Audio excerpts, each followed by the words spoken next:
It's me, your girl Mar. Oh, that's not how I start this. Psh. I thought I was getting better. No, I am getting better. We're all growing here. Well, hello there, and welcome to another episode of Part of the Narrative. It's me, your girl Mara, the marvelous, the miraculous, the magnificent.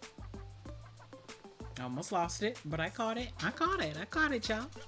Welcome to my show that is crazy and chaotic, because I am crazy and chaotic, and we're all going to get used to that soon, okay? Today we are still rolling strong on some art videos.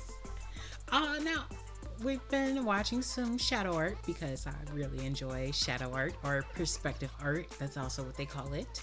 And I was looking for more of a how-to, like more detailed on how they actually do it.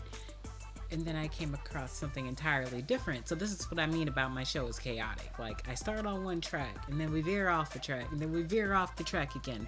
It's okay, y'all. We've got a lot of videos to watch, so we'll get back to it eventually. So now, I am interested in kinetic sculpture. Right there. That's where the box is. Don't worry about me, y'all. I'll be alright. But I do like gifts. If you worry about me, send me something. Anyway.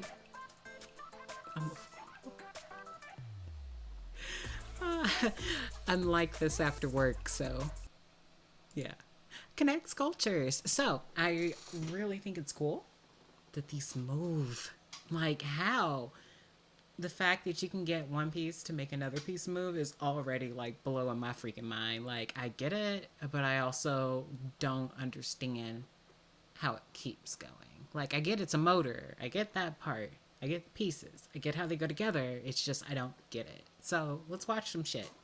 So this is how this guy builds mesmerizing connect sculptures. Yeah. I like that word. I'd like it to be relaxing, calming, and amusing. I would like people to be a little bit amazed, to figure out how they work, to solve the problem of how it works. Scooch over. There we go. My name is David Roy. I'm a kinetic sculptor. I've been doing it for in excess of 40 years. Roy's kinetic sculptures are a mesmerizing feat of artistry and engineering. A single wind can provide hours of entertainment. Oh, he Some winds of them it. create God, tension, that's beautiful. but some of them are just something you can sit like you would watch a fire and just Holy get lost in the shit, flame. that's beautiful. And he's made a lot of them over the years. The different designs is over 300, and the number of pieces, because I make editions, is 7,000, something like that. Each one Jesus. of Roy's pieces is entirely mechanically driven. No motors, no electronics. And his degree in physics comes in handy when explaining how they work. You start with an energy Physics. source. I use a constant force spring now. I initially started with a weight drive. Each is controlled by what's called an escapement mechanism, a device that releases energy incrementally. It's similar to what you might find inside a clock. So Right. the mechanism initially is locked so that the weight can't fall, the spring can't unwind. When that mechanism is unlocked, it releases a bit of energy, which in turn moves a second device, often a rotating wheel. That device creates motion, but it also retriggers the escapement, releasing a bit more energy and restarting the cycle. And that's the essence of an escapement. Controlled release of energy that's self-sustaining. Until it Oh, I runs don't out do of good in energy and you have physics, to wind y'all. it up. And nothing is perpetual. Right. How about that last thing? There is a large group of people who say, is it perpetual motion? Mm-mm. And of course, I was schooled in physics and I know that that isn't possible, so they're not. One of the key laws of physics is the conservation of energy.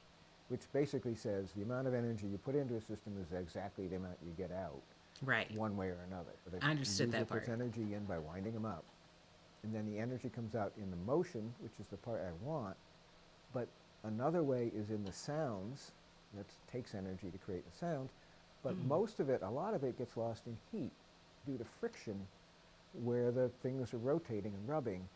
Roy has tinkered with different mechanisms and materials to try to curtail some of that energy loss. So that's where it appears perpetual only because I work really hard to reduce friction and sound. Roy has always Nice. had a strong grasp of the science and the mechanics behind his work. but he needed a little help with the artistry. I mean, you can make a neat thing, but you have to make it work visually. And that was probably the hardest for me to learn over the years. And that was my mentor and tutor of my wife.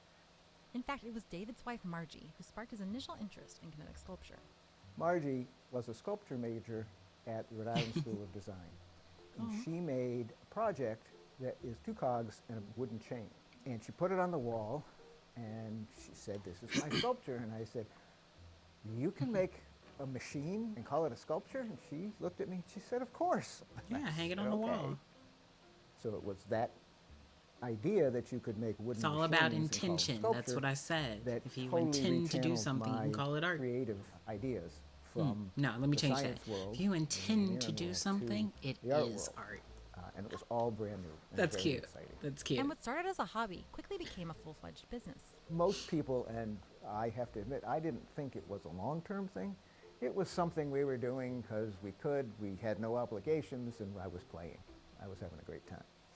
Decades later, Roy is still making and selling kinetic sculptures. And his continued passion is due to one thing. That's so cool. I like to solve I just like machines, problems yo. that I dream up. I created the first sculptures, and then they were noisy and annoying, and I wanted to make them quiet, so then I had to develop a mechanism that was quiet. And he did, in a piece called Anticipation. But the problem solving didn't stop there. Getting longer runtimes has been one of the Jeez, that's so challenges cool. that I enjoy. The first pieces, they ran Not for gonna lie, 20 it kind of minutes, makes me a 25 little minutes. motion sick. When I got that up to an hour, I thought I was in nirvana, and then it got to 3 hours. This is over years. This didn't happen quickly. The current piece, the longest one I've run, is probably runs for 48 hours, 50 hours. But there's Nice. a cost to these long run times. What gets you the really long run times is really slow motion, which, you know, it can be nice, but it just isn't as entertaining. In fact, that's another challenge Roy has set for himself over the years, to get his sculptures to produce all kinds of different motion. The initial ones were simple motion, just creating the motion.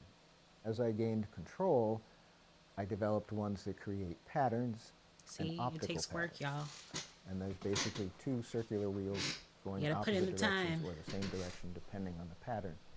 The next category that came were more the floating motion. I call that the bird motion, and that's where you'll get a motion up and down, back and forth, but straight line motion or spiral motion. Mixed amongst those, I've tried to do other ones that create randomness so Oh, that your yes. optical pattern doesn't stay the same, it changes. These days, Roy is focused on creating chaotic motion in his pieces. Chaotic motion is motion that changes at unpredictable intervals.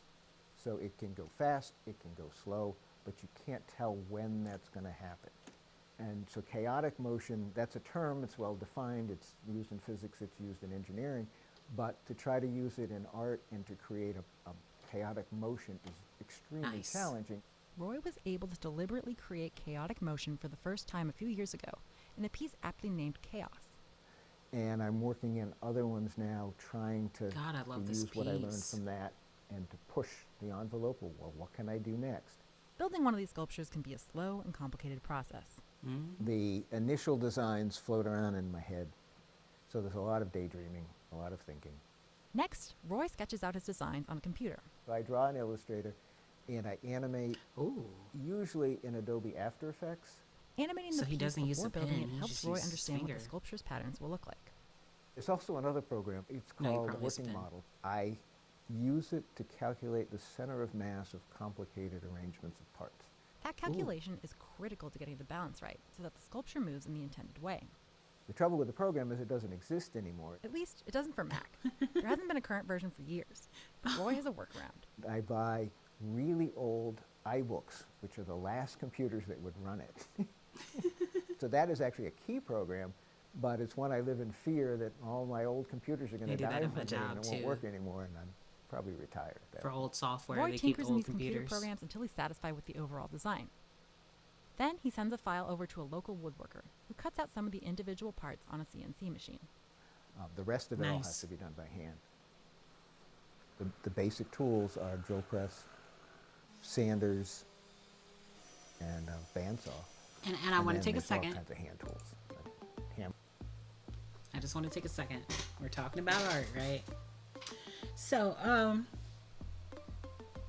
it is important to remember that many people are good at many different things. Now, you can do things yourself, and it's going to take a while. You're going to spend a lot of time. You're going to make mistakes. Or you can pay somebody who has put in the amount of time and the experience to make that for you. Now, you can negotiate prices. You can even find somebody that's just now starting out. But sometimes it is better to outsource a piece of your project in order to save yourself the time and effort. Just saying. Oh, that sounds smart. Hammers and hand drills and all of that. Roy uses these tools to build small parts like pulleys and levers, as well as to smooth out and finish off the larger machine cut pieces. Once all the pieces are finished and stained, Roy then assembles and tests the sculptures. All of the large wooden parts have to be balanced because wood is not uniform. I have developed techniques that I use tiny little brass weights that are embedded in the back to get Nice. things to balance. The I was assembly wondering how they did probably that. is where I spend most time. And then also very important is testing. So I have large walls. I put up the sculptures and I leave them running for days. And I want to get all the bugs out before a customer gets it. So testing is also a big part of the assembly and making process. One of Roy's new sculptures is in this phase of production. He's been using tape and small brass weights to tinker with the balance. Eventually, I get an intuitive feel, but the only way to get that is by spending hours adding a weight, then standing and staring at it. My wife laughs. I just stand around and stare at sculptures all day, but that's how I learn and get a feel for what they need. After a sculpture is assembled, perfectly balanced and quality controlled, there's still one final step. So a big part of the design and the work is naming, and we have a list that we've kept of all different names that we've thought of over the years. We must have 200 or 300. Deja vu. Now That's we've cool. used 200 or 300 names already. That's When beautiful. a new son-in-law joined the family, he was fresh to the game, and he was good. He got several right off the bat, but naming is difficult. From designing to tinkering to naming, the entire process can take a while. I have had pieces that started and took over a year or more. Some I put aside because I couldn't get what I liked, and then See? went back to them. Oh after a my while. And then gosh. some I Oh have my an gosh, idea. I am so happy he said that, because that's something I'm struggling with right now in the art that I'm currently creating. I am writing. That's what's on this wall right here. Is my my post-it board, and then I got my whiteboard here. But I've been really beating myself up over the fact that I have not completed a script in a long time. And we can talk about confidence. We can talk about how you give it to people to get their opinion, their constructive criticism on it, so that you can make it better. And you're like, yeah, that was the purpose for this, but it still stings. And you're like, shit, now I don't feel it anymore. And you put it away. It's okay. You can always pull it back out. Just think about it every now and then. Start something new, start something fresh, and eventually it's gonna hit you and you're gonna be like, I solved the problem. Oh my goodness. Actually, I swear I solved a problem for one of my scripts, my big one. Oh my God, what was it? Shit, did I write it down? Oh, I'm in trouble. No. Aha. Oh, great. My sticky notes is wet. I also write on sticky notes, which I never suggest. Do not write on sticky notes because your desk ends up filled with sticky notes. Give me a second.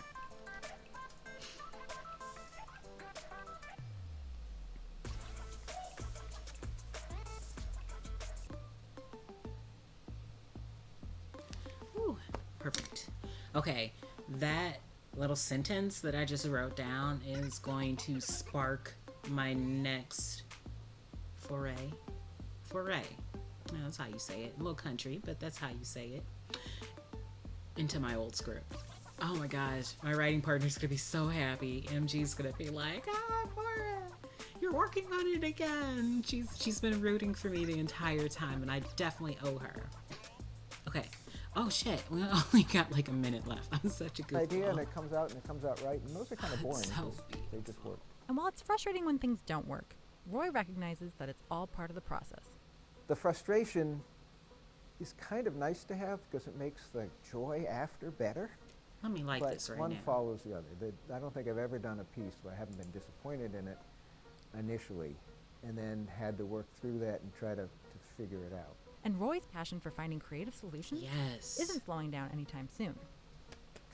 I had a brother-in-law who, when we started this, he said, this is great, but you're going to run out of ideas, and then what are you going to do? And that was 40 years ago. It's just been one thing after another. I thought I would run out, but I'm, pushing 70 years old, and there's still lots of that I want to do. So it's because of the problems. Ooh, this guy does stuff out of cardboard. Okay. I see 2 more videos that I want to watch. So I said this was going to be the last one. This will be our next one. Hold on. Oh.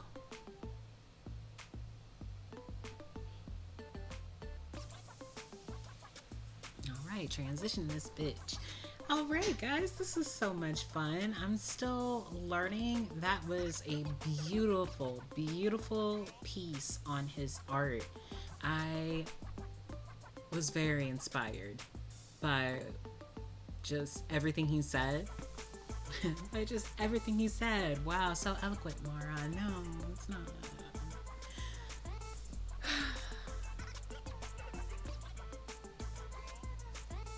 The thing I like about artists is that every artist struggles. Every artist struggles with their art at some point in time. You have different struggles. Different chapters of your life, you come across different problems. But the art community tends to be very supportive of other artists because they're all very empathetic people. Like, they use pieces to convey emotion. And it takes a special type of person to do that. And I think it's beautiful. Like, how do you project an emotion into somebody? Ah, wonderful. Thank you guys for joining me. I'm still rolling high, so we're gonna go on to the next episode. Don't find the time, make the time. Stay passionate, and I wish you every happiness. Next episode.